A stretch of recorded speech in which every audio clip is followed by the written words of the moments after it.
The 11 is the people from the list because the 14 were fired. Yes. And they are out because they were... It's time to come up. This thing of trying to avoid showing face and whatever, we know. We engage with comrades, all the groups. Some of us, unfortunately, we do it fearlessly. No, our strategy right now, in actual fact, let me say this. I'm not... Cells are failing the entire community, and MK just playing along. And I could not understand that one man has such much power against a nation and against the kingdoms, like Sararama promises. He just do things and he just order things and he just run the GNU the way he want. And if you look at the disappointment of the DA, also with the GNU, where they also oppose certain issues that arise.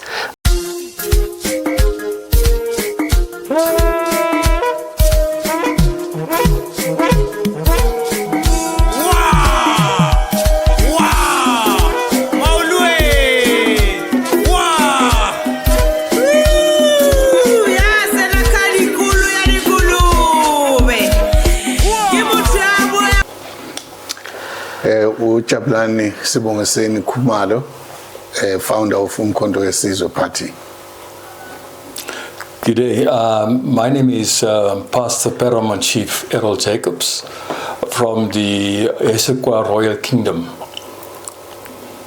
I'm Monarch Davids from the Davids Royal Kingdom, from the Nama clan, from the Koya and San Nation. Ngosinathi Mlambo, Secretary General, AAAM. Thank you. Mashiane Politicallyincorrect, thank you for coming. What I want to check with, we spoke about the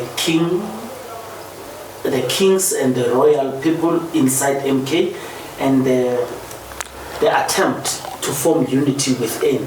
And we also spoke about with the AAAM about their participation within. And I know where all of you fell off in terms of realizing the dream that you had planned. Mashawan, please just take us through where are issues now as we speak? Where are we? I see you have proven that you did have relationships with royal houses and the church, and it was broken when someone took over the party. Please explain it. Thanks so much. No, the part I might just touch on is that when we started the MK party, we made a decision that all spheres of leadership will be invited to participate, to assist the organization to grow. And that happened.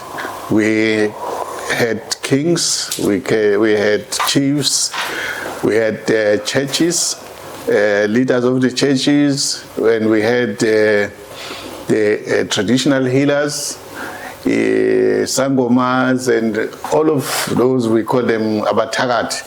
We invited all of them to be part of the organization, which started very smooth and went very well up until someone took a decision to disturb the whole process.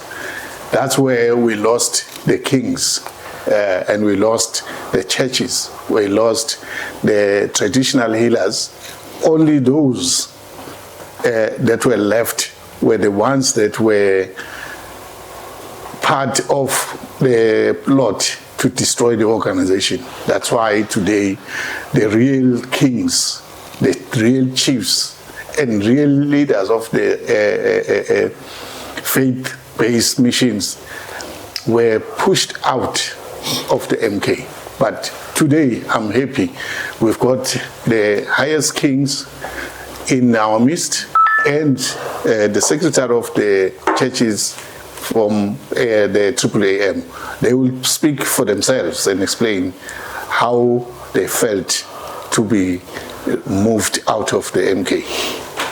No, thank you very much, Nduma. And thank you, Mashiane. No, look, this is a lovely day. And I've mentioned on our previous engagement that we're not lamenting, and we're not going to lament, because we believe in the cause that we are fighting for. And just to further emphasize, we are not fighting for ourselves, as it were, but we are fighting for the masses. And we are fighting for those who gave up a whole lot of things. They gave up their homes, they gave up their monies, they gave up everything, absolutely everything, to make sure that Konto Wesizwe is a success. And this is an advocacy program to make sure that those people, they still find expression to this day, because we have noticed the norm that initially during its inception, as Mduma has elaborated earlier, that the plan was to make sure that every other person who was there initially is completely sidelined, such that obviously, it is not easy for you to have a voice, So, and we have allowed some of the norms, and I'm not advocating for any particular person, as it were, but we are supposed to uproot the rot from the beginning. I mean, right at the beginning, one of the victims were the likes of Abu Gwaba Jeff and Abu McDonald. Probably, if maybe that particular decision was challenged right from the beginning, maybe we wouldn't have been here where we are. But sometimes, as they say, that when the righteous is silent, evil will prevail. So we are not supposed to be silent from the beginning. And that is why now we are dealing with the biggest challenge, of umkhonto, which is now directed to a family as opposed to the overall masses. And now we are, they say prevention is better than cure. So we are supposed to put measures to preserve or to prevent this particular dilemma that we find ourselves in. But the good thing is that a lot of our ground forces, they've seen it. And as you've clearly stated earlier, that these ground forces, some they're not bold enough to come to the front, but that norm, I can tell you now, it has changed. Because we have seen, there is no organization in the world that has ever seen this particular trajectory, that within a space of less than 2 years, already we have had so many people removed from position without any consultation, and it's a big dilemma, but I'm happy that we are in the right direction. Yeah, thank you, Mr. Mashiane, for this opportunity that you are affording us, especially as the indigenous people. Now, myself as a paramount chief, I'm sitting here with a legitimate mandate from our king, David Goko from the Western Cape. King David Goko, his kingdom is made out of almost 10 tribal houses. His followers are huge. A very wise man, very God-fearing person. Now, we as the indigenous people, or the Khoisan, are for too long we were marginalized, and for too long we were searching for the right home. Let me call it a home, a political home. Now, what's happening in our communities or in our in this country is that political atmosphere, it's dividing and ruling us, especially as the Khoisan people, and it causes a lot of problems within the indigenous people. That's for that reason we have listened, we have searched, and we've looked around which home will suit us best. And we have searched and found that the AAAM is a house or a home for the indigenous people, as they, number one, will be dealing with serious issues that the Khoi and the San are facing with, and especially on the issue of the Freedom Charter, that which I've liked that with the with the last law, where it was clearly stated that the Freedom Charter must now be looked at and revisited.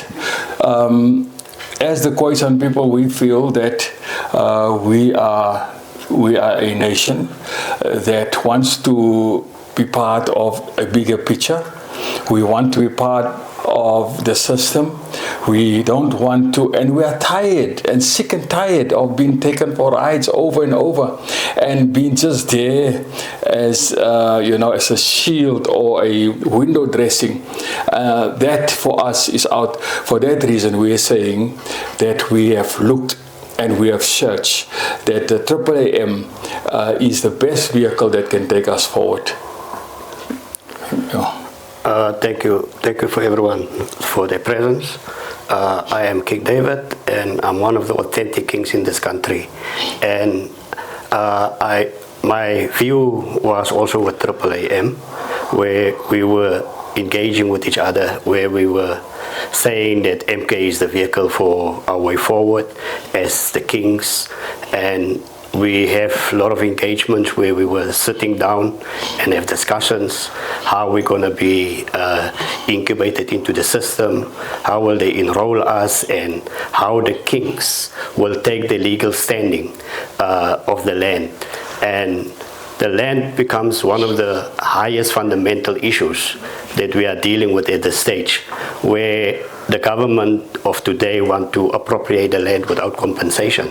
And we as kings, as the owners of this land, the First Nation, which they have found us here, we are being marginalized, we've been excluded in all the processes, even with job opportunities and even the marginalization of our people, our nation at large. I'm speaking on behalf of the Namakleng, the Bushmans, the Kurana, the Griqua, and the Kuranas as well. I want people to understand that if MK was the vehicle, why did MK separate the first leaders that was there and working hard and fire them and replace them with some other people, and the in-house issues with the Zuma families becomes one of a concern to us as kings, because it cannot move the country forward if they are not for the people, and the exclusiveness of the Khoisan, where they also state on social media that it does not recognize the Khoisan. So the Khoisan people are very, very, very angry people because of what is been going on social media and what is now coming out of the house of MK without AAAM's presence with it. Because I remember there was an agreement between the two parties with AAAM and MK, and they have forfeited that agreement and they have pushed aside AAAM, and we were not happy with what's happening as well. So we want to tell the Zuma family that this is not your party, this is the people's party, and we as the kings, we cannot be called by you to come and tell us as kings to come and obey under your authority. We as kings sitting with the authority, and that goes the same with Cyril Ramaphosa and his people. I call him Cyril Ramaphosa because he is making promises that he never fulfill for our nation. And the thing is that our people must understand that we are not fighting. We are fighting a system that is against the people for the people. And that's why when the Paramount Chief was saying the Freedom Charter must be revisited and must be looked at, the same with the Constitution. And we look at the Constitution, Section 25. How can he come and appropriate land that does not belong to any political party? So who give the ANC grounds to come and appropriate land without consultation of the Khoi and San Nation? I don't understand why they want to use the multi-law instead of the common law, because the common law protects us as the kings and the land of the people, because the land belongs to the people that lives in it. Not all the people that lives in it, but the people that are born and bred in this country. Therefore, the Khoisan said, we are able to share what is there. If we look at the vast land, the land belongs now, if you look at your deeds papers, it say the land belongs to the ANC. The municipality owns land.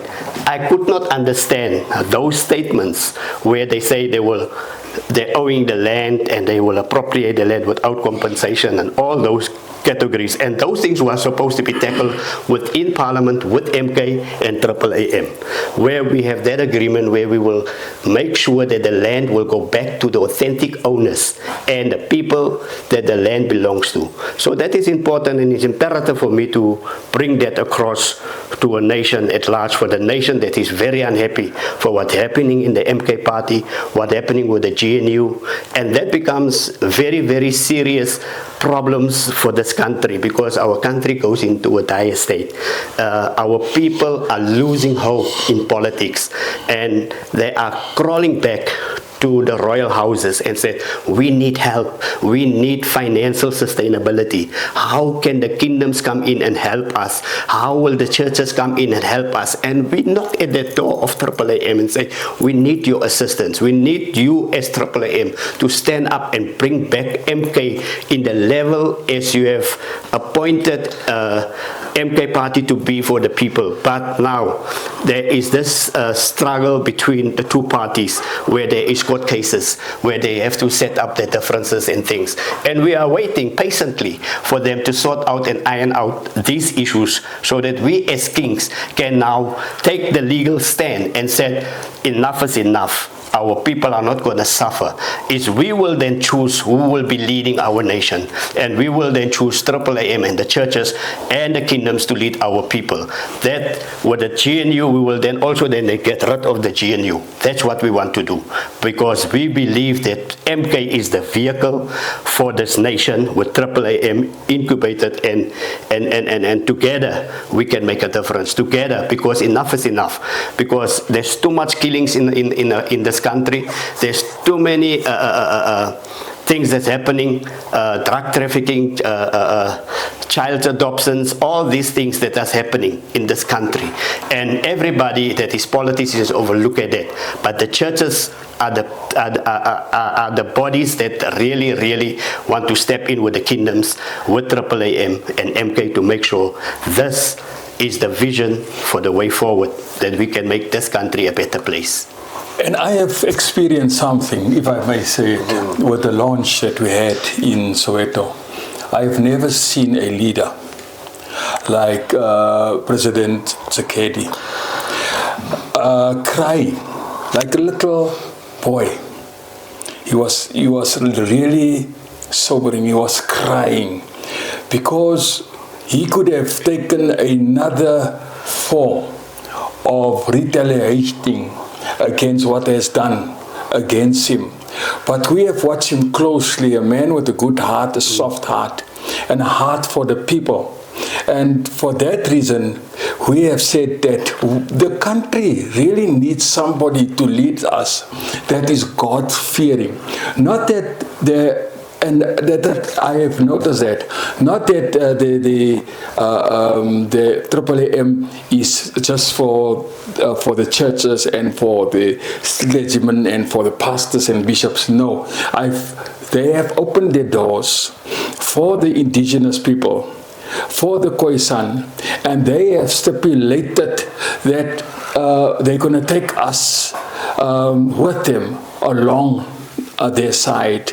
So yes, it is for us very important at this time to say, let us walk, let us make things happen for us as the Khoisan. Thank you. King David, you are disappointed with the way MK party led by Jacob Zuma has lost the relationship between themselves and AAAM, and that has hurt you a lot.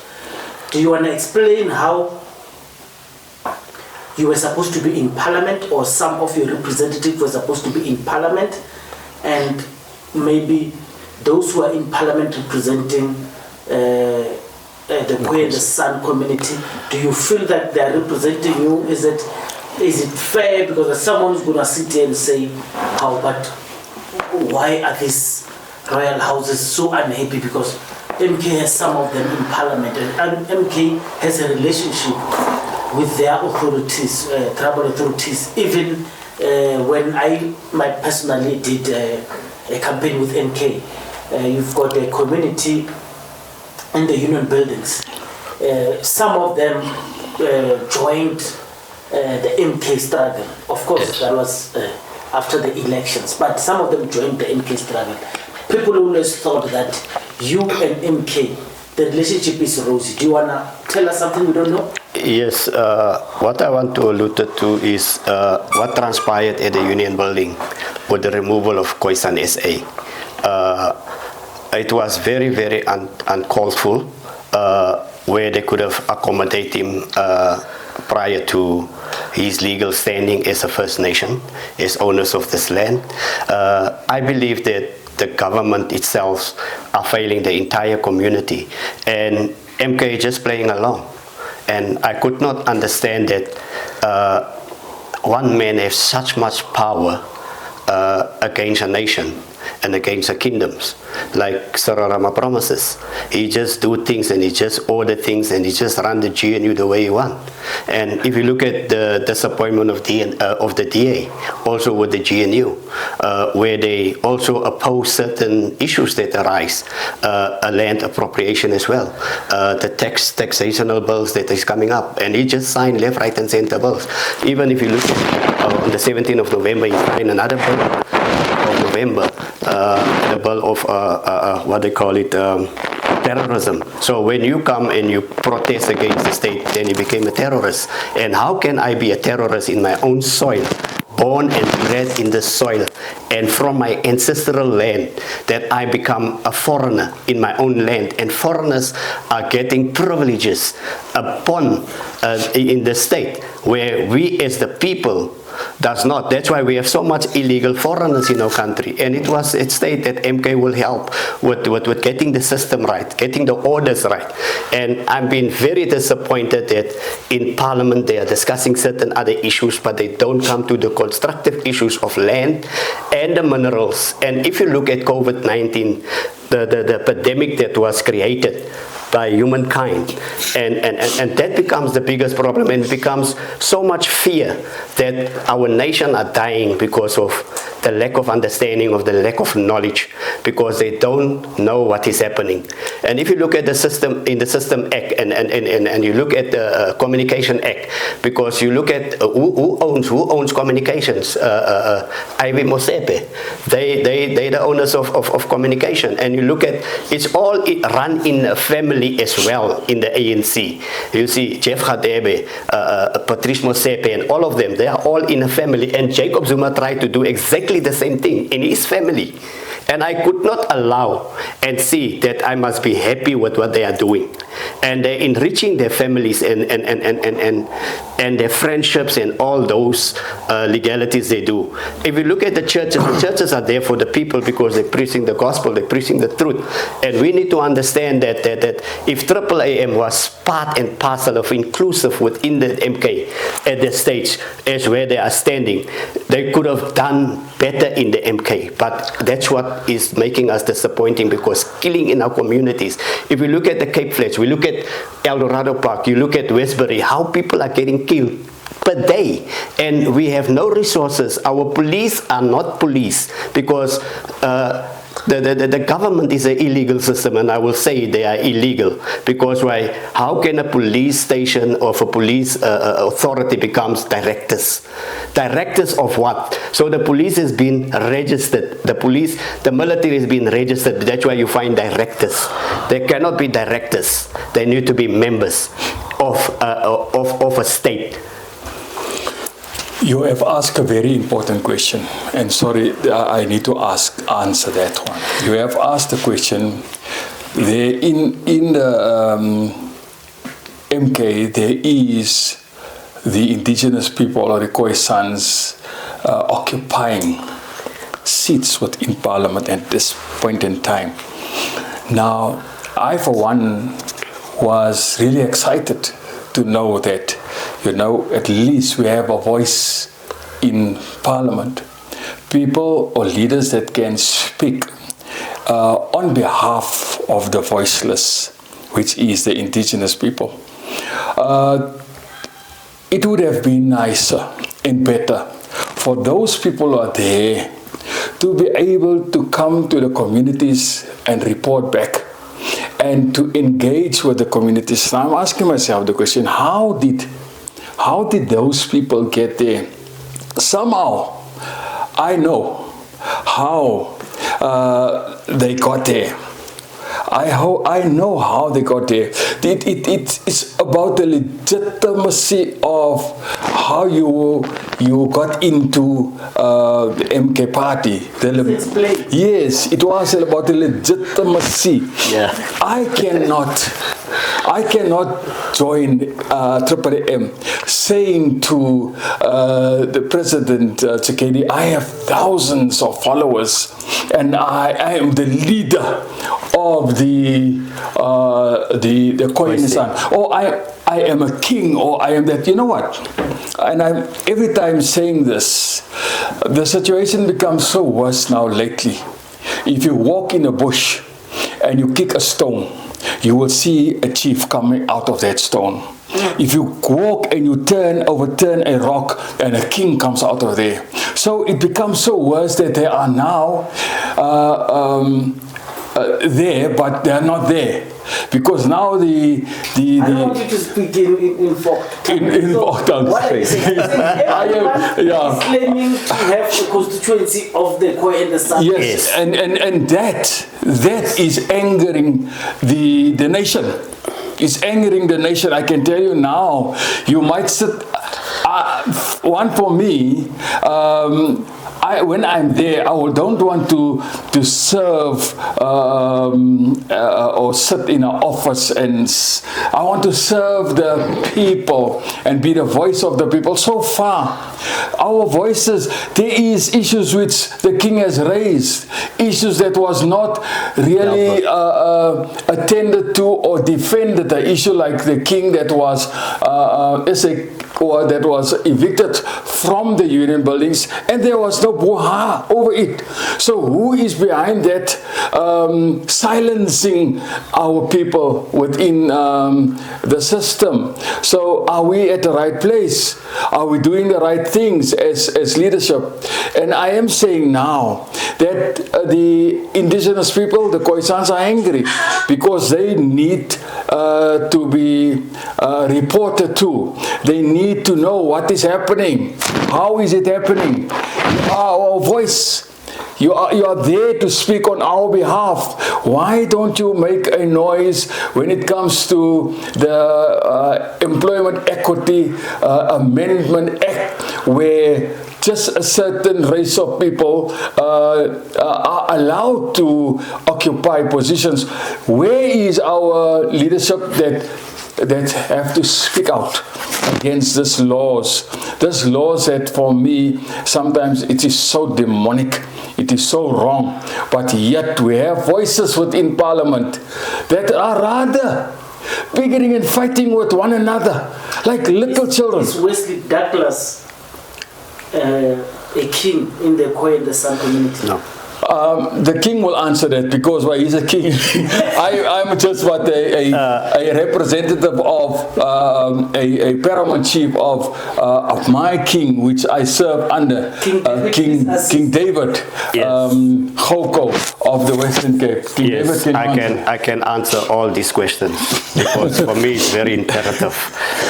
Mabena is not a king on this land of the Khoisan, because Mabena cannot be a king in this land. Masizulu cannot be a king in this land without prior and consent of the Khoisan, because the Khoisan has to give them authority and authorize for them to be kings in their land. Because how can they not recognize the kings, the authentic kings in this land of the Khoi and San people, the First Nation? How come they have privileged other kings above the owners of this land? So that is issues that we say that if you ask, this one is a king, no, he's not a king, he's not been authorized. Is this one is a king? No, he's not been authorized. Though the processes need to be dealt with And I think that the Department of Corporate Governance are busy sorting out these issues, but not really on hands with the issues, because clearly they don't have understanding of how they have to resolve these issues. Because why the Dlaminis, you look at that, you look at the Moroccos, the Amber Kingdom, you look at the Elephant Kingdom, you look at all these kingdoms, how can they be kings? I'm talking about Wesley Marshall Douglas. I said to you, he's not. I said to you, he's a member of parliament, but he cannot represent kingship. Thank you. That's what I tell you. So in short, not only a king. Yes. How did he come to represent your community in the National Assembly for MK?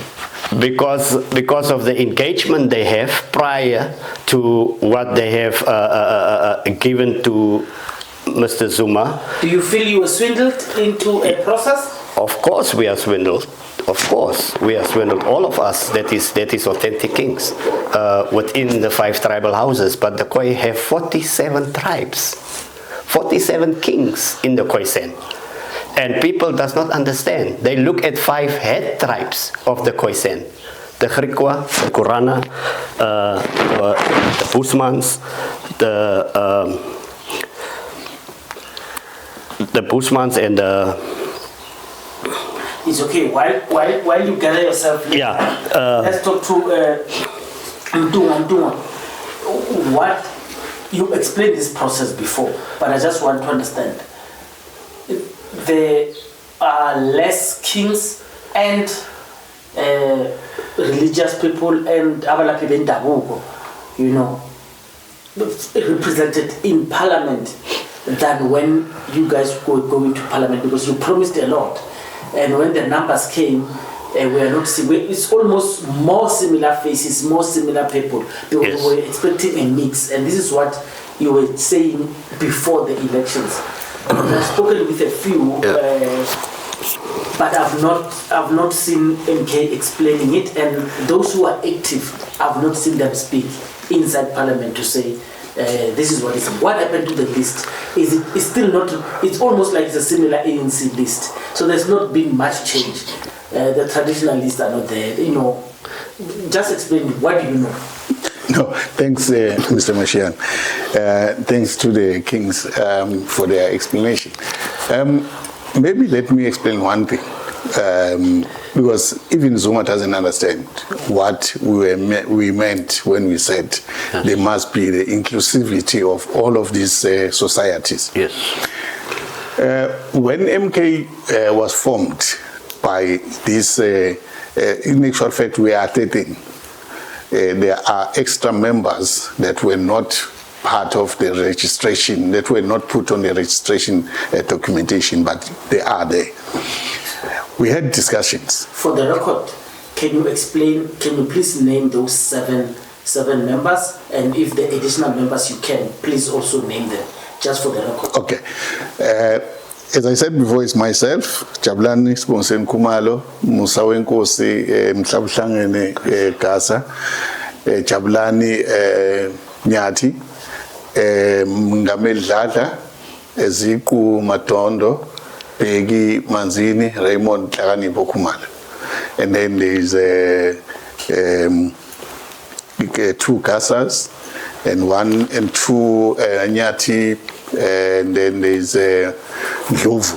Those are the additional. Those are additional members. Okay. Yeah. You can continue. Yeah. Then when we had this executive to discuss this thing, how we're going to do this, we made it clear, and even when we explained to Zuma, we said to Zuma, this country was ruled, or God imposed the kings to rule in this country.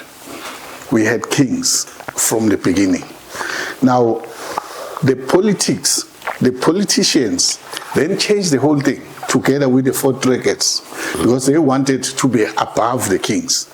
So we're saying, let's go back to the roots. Bring back the kings to take charge of the country. How are we going to do that? By putting them into a certain house, we call it King's House. That King's House will be above the Parliament or anything else. Yes.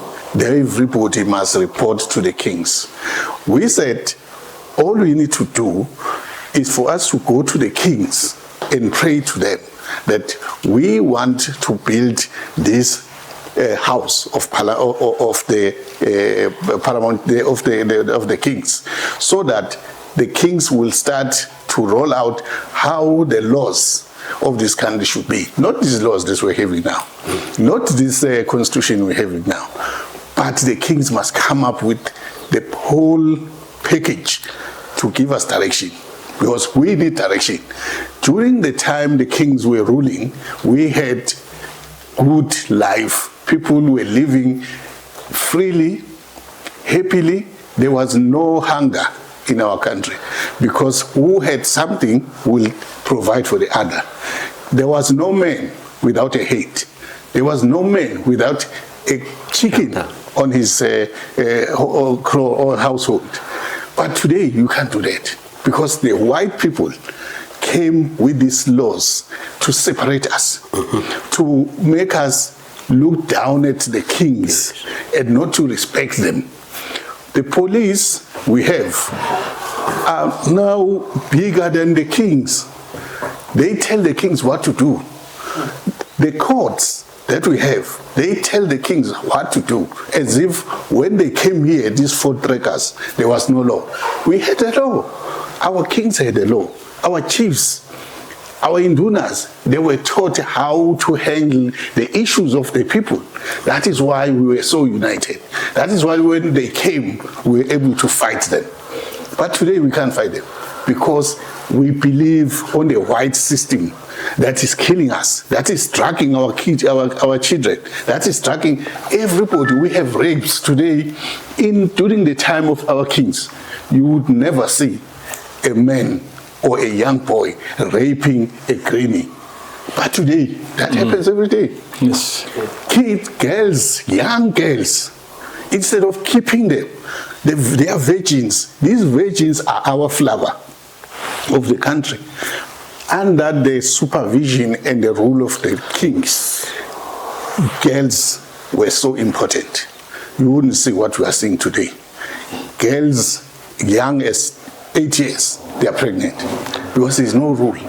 Because the white people are saying, never teach the children. Don't beat them. Don't do anything. And today, the girls are getting pregnant. The young boys, they don't respect the girls. The men are raping. They are killing women. But during the king's rule, this was not happening. We were saying we want the kings to start leading us. That's what the basic foundation of the MK was. We said the churches, we believe they can do something, they can make a difference. But the charismatic churches are giving us problems, because they are the ones that are raping our children. They are the ones that are killing our people. They are even trafficking our people under the banner of the church, under the banner of that Bible that they brought from these white people that brought to suppress us with this Bible. And we, as South Africans, are now living like animals because of that Bible, because of the charismatic churches. The kings need to take over the reins of this country, and the parliament must report to them. How do we do that? That's what we were telling Zuma. We must begin to go to the kings and talk to them. I know they are very disunited, but I'm sure if we go to them one by one, talk to them, then at the end of the day, they will be able to come together and form a strong leadership of the kings, and then they will lead us. Yes. That was our aim. I think maybe without him telling you that thing is next to impossible, he didn't want to tell you that thing is next to impossible, and this is me just thinking. So I just want to check. You do realize now that there's no way MK will get 2/3 majority to change that thing into what you believe.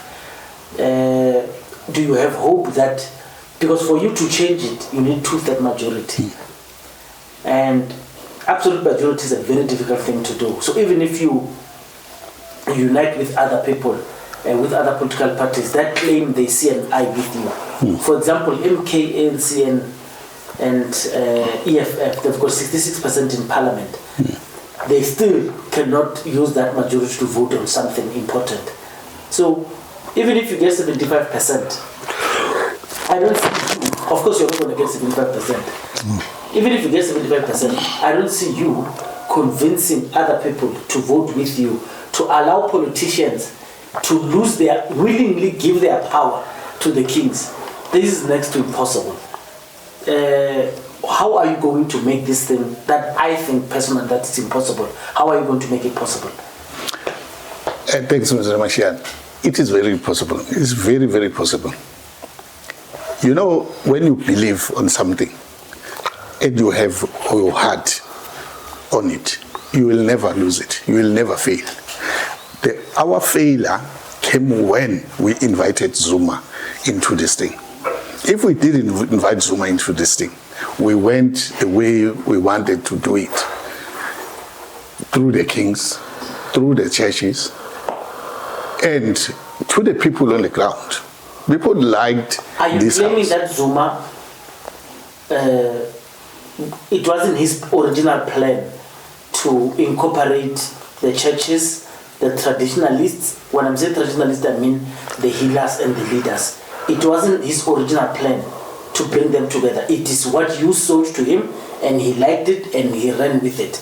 Even though he knew that the vision that you guys have, I mean, you could see it in the constitution of MK. It has some sort of a structure that you're talking about, but it's still not happening. There's Mfeka often change. Do you have got a relationship with him?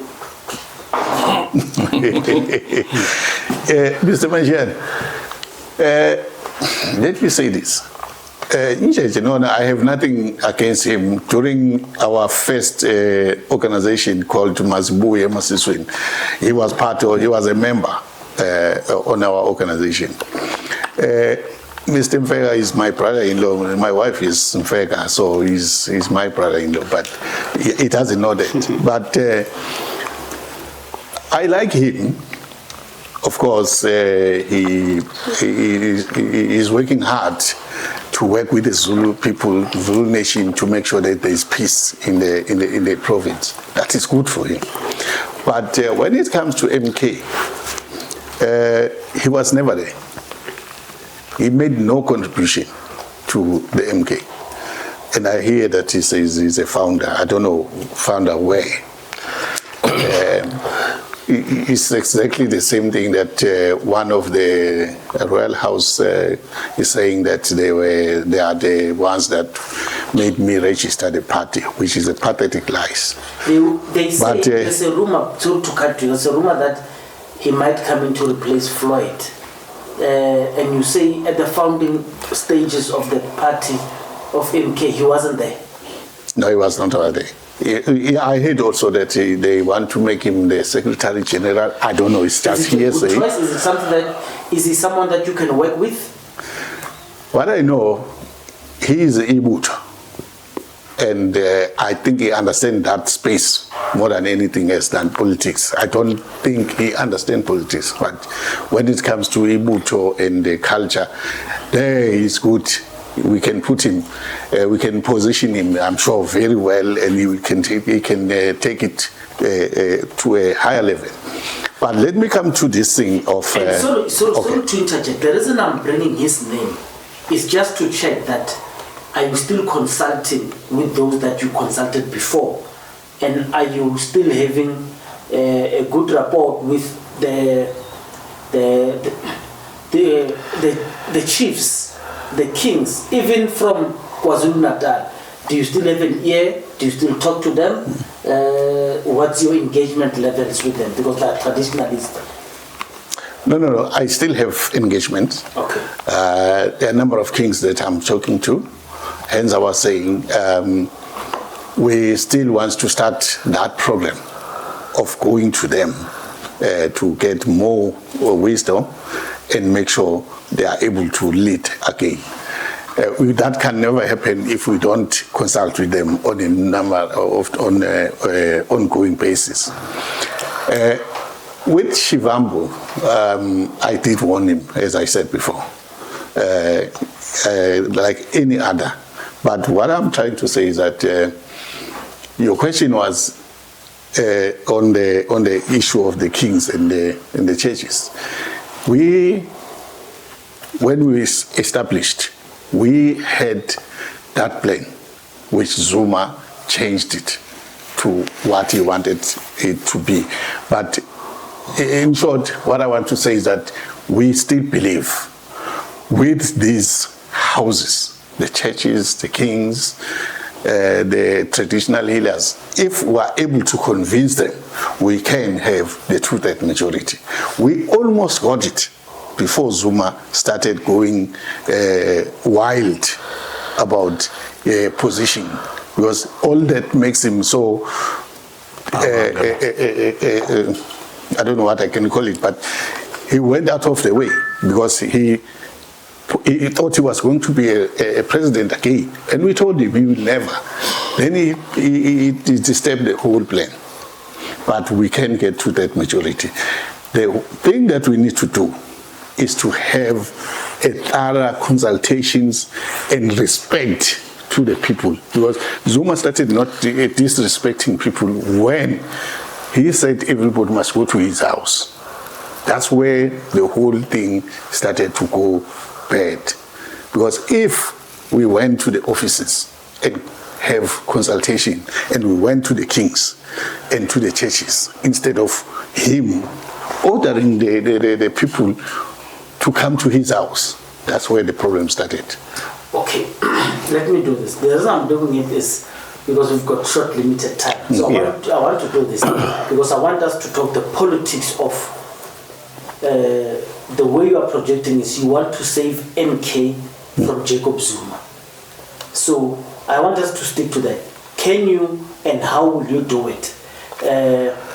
Nati, please, Shashanayo, as it comes back this side. Okay. How are you going to rescue MK party from Jacob Zuma, as you say? Because there are people who are saying they did not join MK for you, they joined MK for Zuma.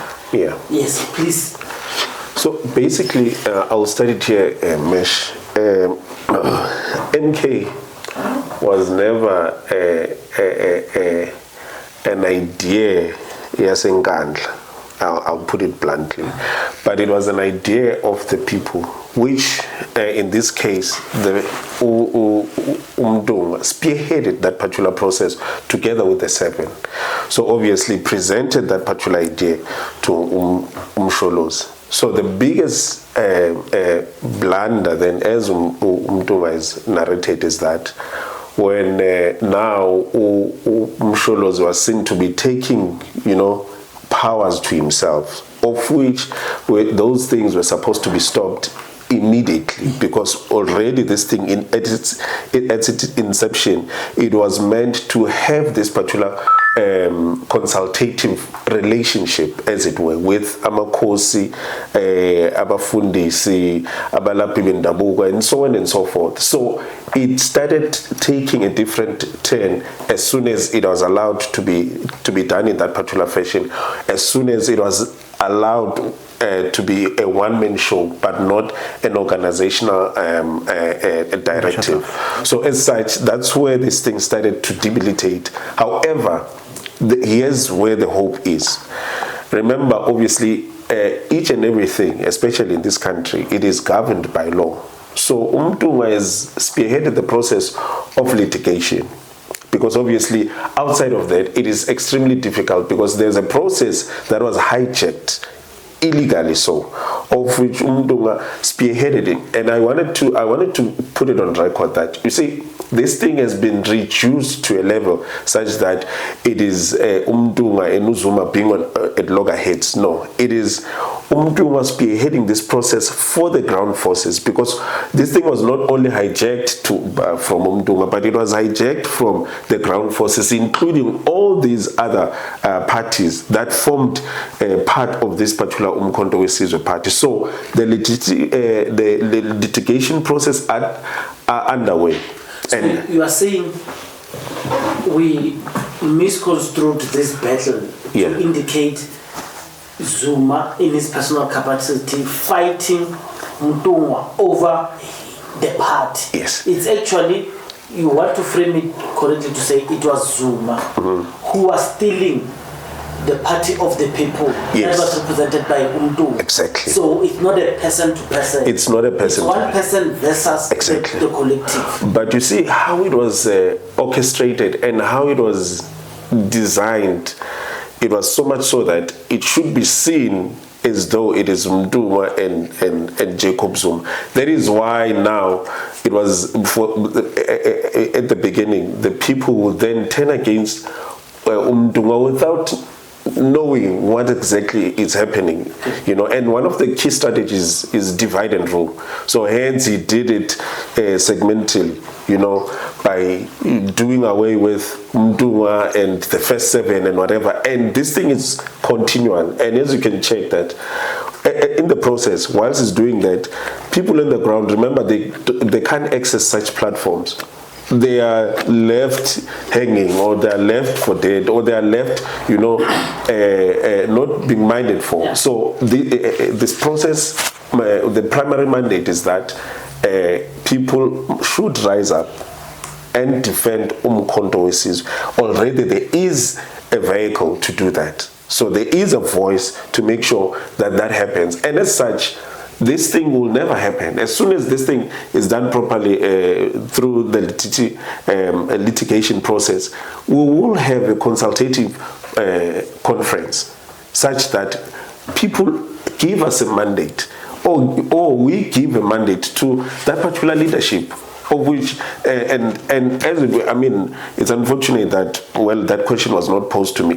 We can't really deliberate on the leadership that is there. We have absolutely nothing to do with it, whether it's Floyd, whether it's whoever, because that was, whose instruction was that? What mandate gave, because there was no participation. We were never consulted, and nobody else was consulted to say, we are thinking of changing this particular Secretary General to this one. So it was a personal ideology of which we distance ourselves with, and as such, until a certain time comes, we will take a mandate from the masses.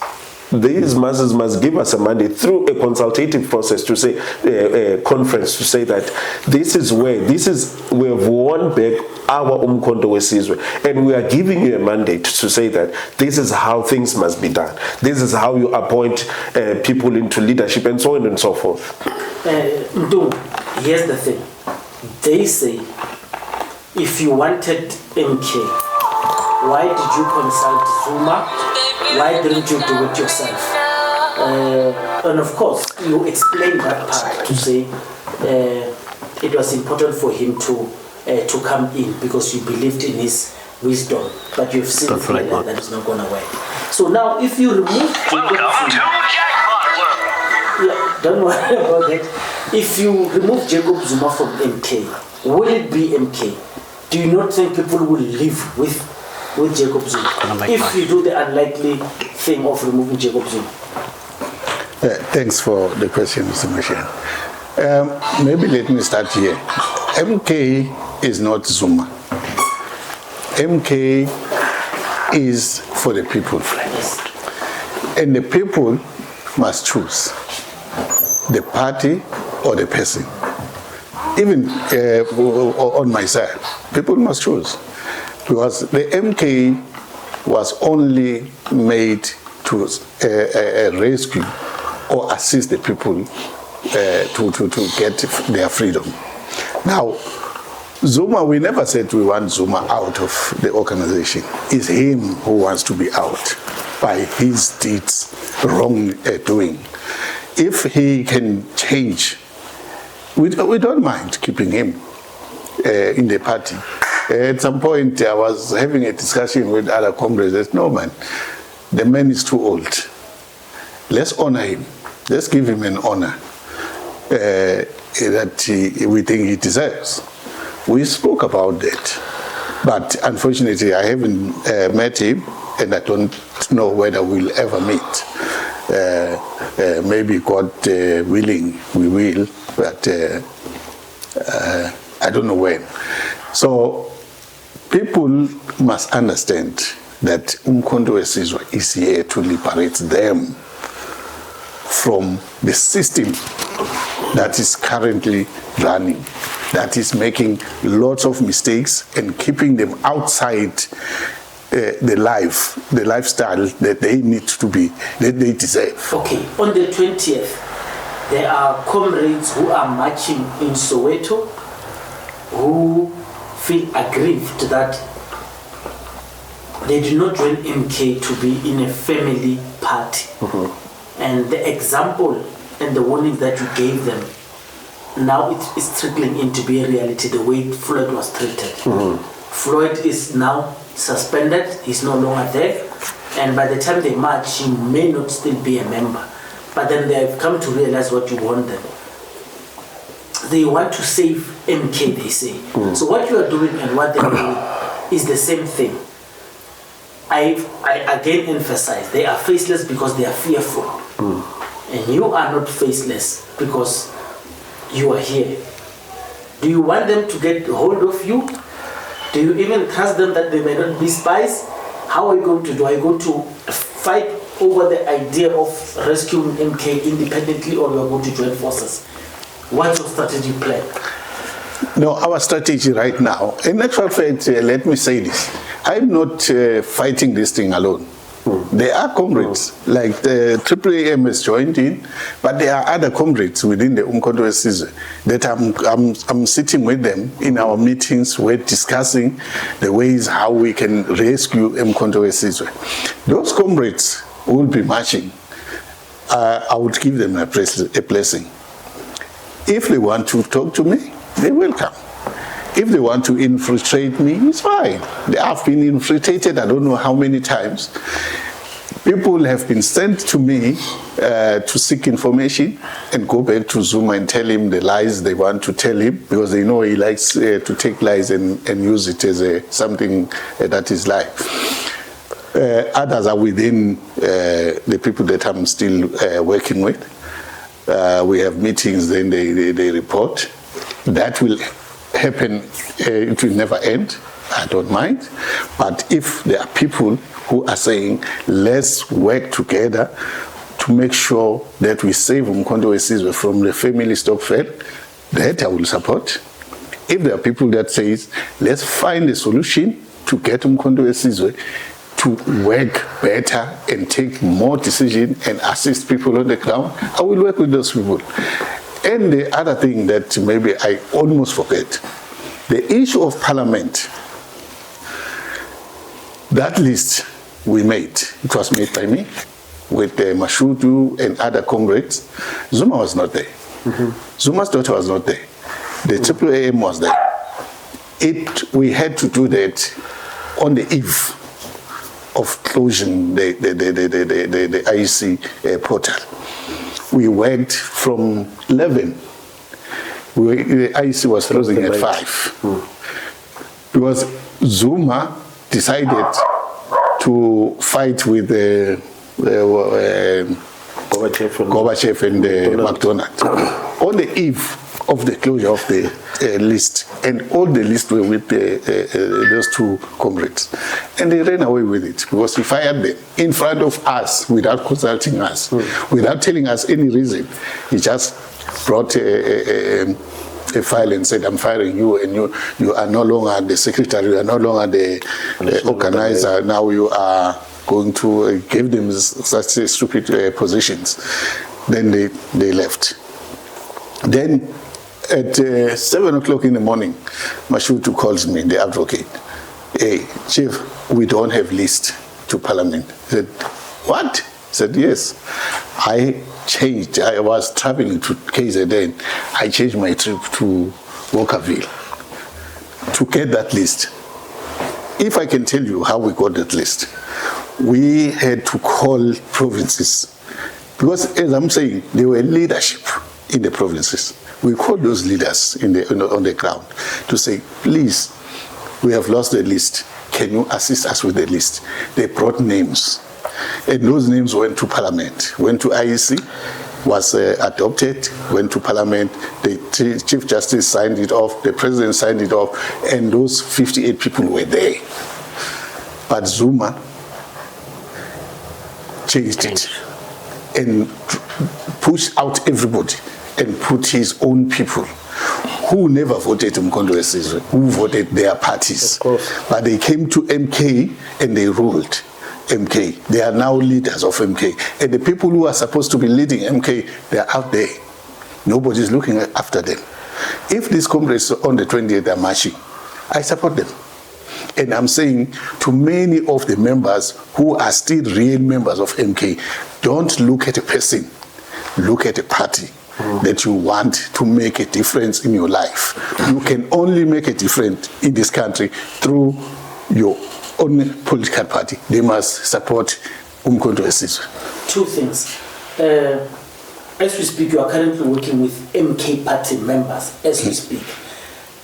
They are faceless because they are afraid. There was a time in the MK before elections, Zuma was asked exactly this question that I'm asking you. He said there are ANC and people from other parties who are working with MK. But now, because it affects their bread, they are afraid to come out and speak and vouch for MK. And amongst them, I remember Nathi Nhleko was at the time operating silently. While you guys were openly MK members, Nathi Nhleko was rumored to be MK, but we did not see him. So as we speak now, I know there are people that are expected when you come here, you come with them. I'm not seeing them. Are they too brave? And how are you going to work with these people? Are they afraid that in case this thing does not work, they at least still have political life within MK? What's your thought on it? And then also answer in short. The guys who are going to march on the 20th, are you welcoming them to come and join you? And how are you going to do it? Thank you. And will you join their march in Soweto? No, thanks, Mr. Mashiane. No, I won't join their march. Okay. The reason being that there is security threat. The security threat is too high at the moment. As I was saying, I said before, we were almost some people, crazy people, stupid people came to our complex who wanted to kill me and my wife, but failed because God is there. They will always fail. I can go to the march in actual fact, but I must respect, must not provoke anybody. I'm not afraid. This thing of Zuma telling people lies in a hope to take over the MK. People are afraid because Zuma lied to them and said, I have eyes and ears everywhere. I have intelligence. He's talking total nonsense. He doesn't have. If Zuma had intelligence, the people are surrounding him today, they wouldn't be damaging the organization. Okay. The organization is down. They can't even account for the monies that the parliament and the IEC gave them. They can't even do that. Right now, MK in KZN, they can't account for all the monies they have. Also, the MK, right now as we speak, they can't even have constituency offices. But they are collecting the money from the parliament for the constituencies. That's a problem because Zuma is only concentrating on certain things that also only benefit him, not benefiting the people. So I'm saying to the people on the ground, rise, take over your party, stop focusing on a personal person, focus on the party now. to make sure your party rise and take over the country. Okay, questions coming from the comments, from what we did past. So one of the questions is it a car or is it cars that you used to have during you being the president? Has the Zuma family taken their car and the security? Number two is, where are the cars now? Yes. In short, you already in the past explained how you got the cars, but where are the cars? They want to know where the cars have been. Zuma has taken away the security that the Zuma family gave you, the security cars. No, that car they took from me and they gave it to Papa Penny. And the security also was given to Papa Penny. All those people that were on my security cluster, they went with the car to Penny. The big car, the Land Cruiser. The Land Cruiser, I had to take it back. Okay. Because it was an installment car. Okay. And the people that were assisting to pay that installment were intimidated in short fact. They were told if they continue to pay for the car, they will be killed. And those people, they took the car, they said, no, take the car back to the garage. We are not going to assist because we don't want to lose our lives. So are you at liberty to disclose the identity of those people? No. Okay. So in all essence, you were replaced by Papa Penny. Your resources were given to Papa Penny as a replacement. And did it happen after you left the party, or it was when they said you are no longer a member, after Zuma told you that this is now my party, you can go and form your own? So I want to know, was it taken from you while you were still a member, or when allegedly you were not a member? Yeah, it was taken when I was still a member. At the time when Zuma, I think just before he sent the letter to SAPC and all this thing, already the car was given to Penny. Okay. So after what happened to you, would you be surprised if the car and the resources are now taken from Penny to someone else? That happened within a space of 2 months. They did that. They took away from Penny? Yeah. And then gave to? I don't know. But he had no security. Within a space of 2 months, they took it away from him. And then they sent him to Parliament. Oh, okay.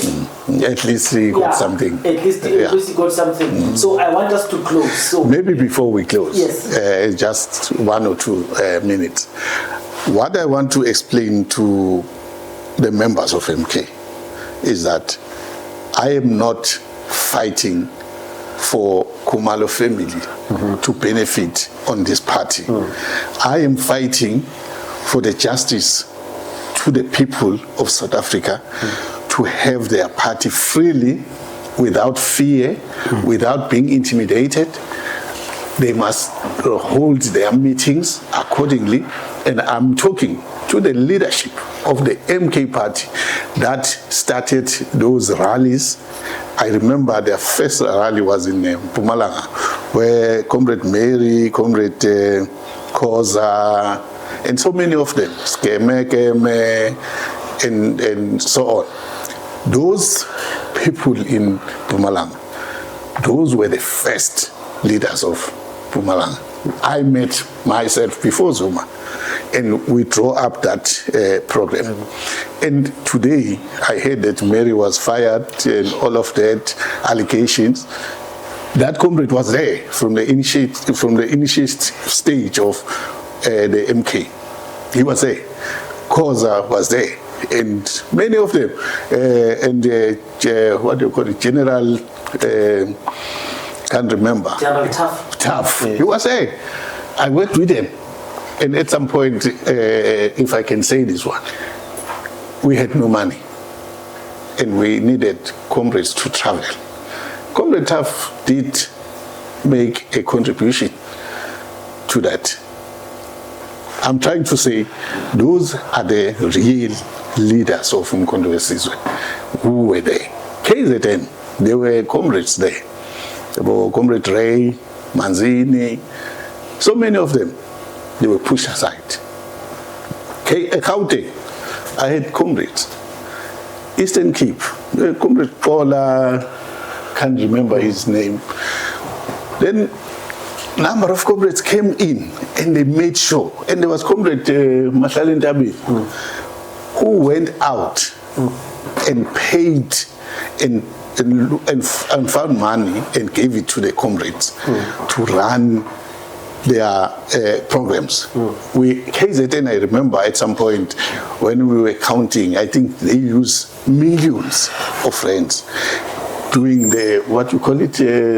Motorcades. Yeah. Gauteng, Northern Cape, all the places, people were doing it out of their love, from their pocket. No one, no Zuma, no Khumalo, no anybody gave them money. But today, those comrades are being sidelined. They are bullied by people who never voted the MK. Those are the people that made MK to get the 2.5 million.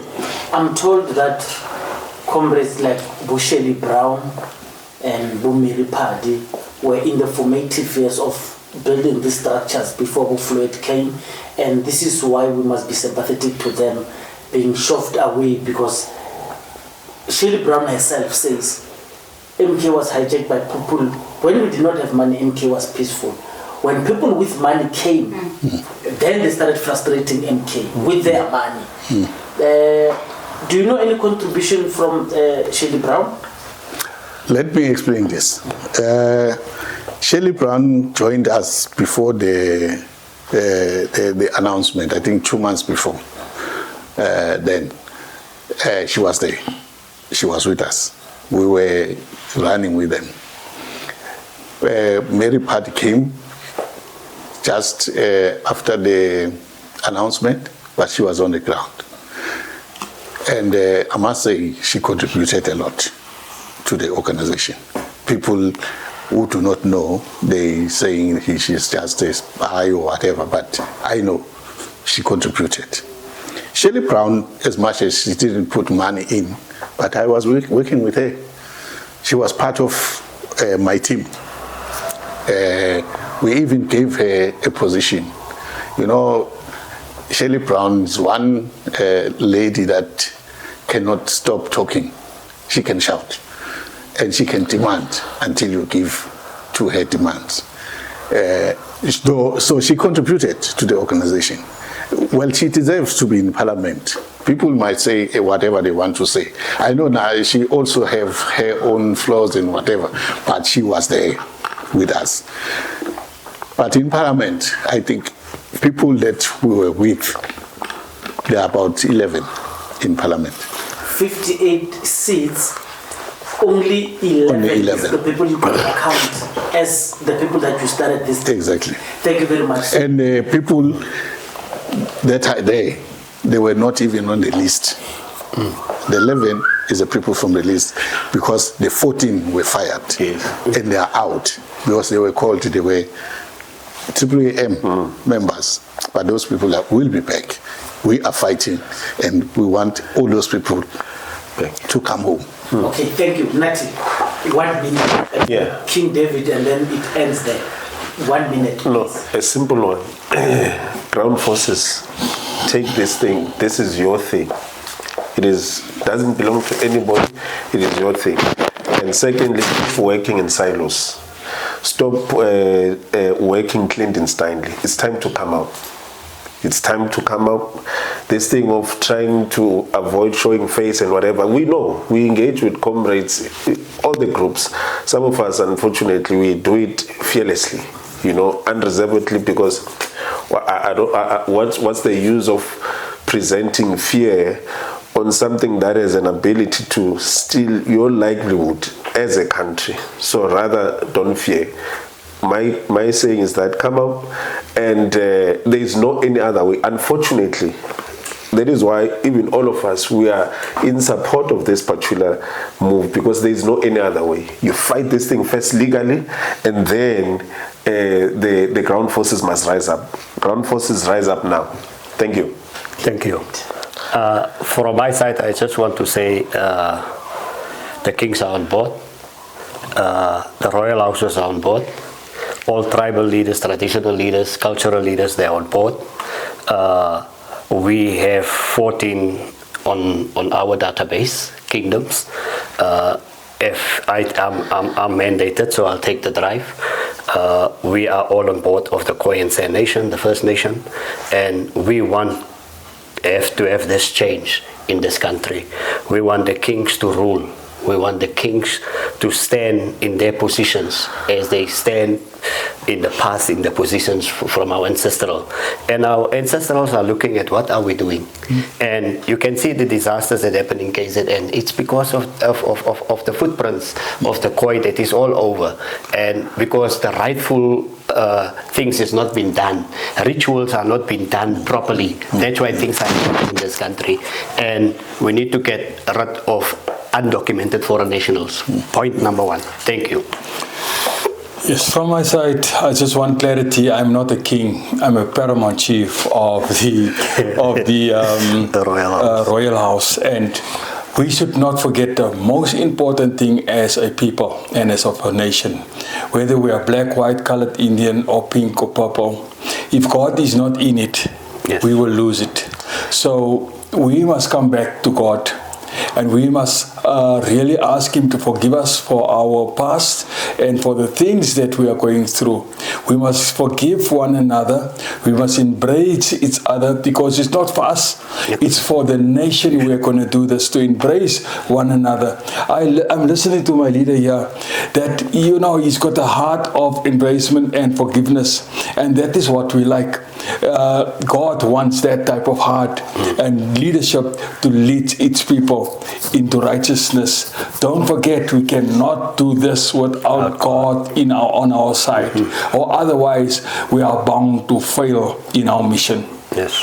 Thank you very much, Mashiane Politicallyincorrect. That's it.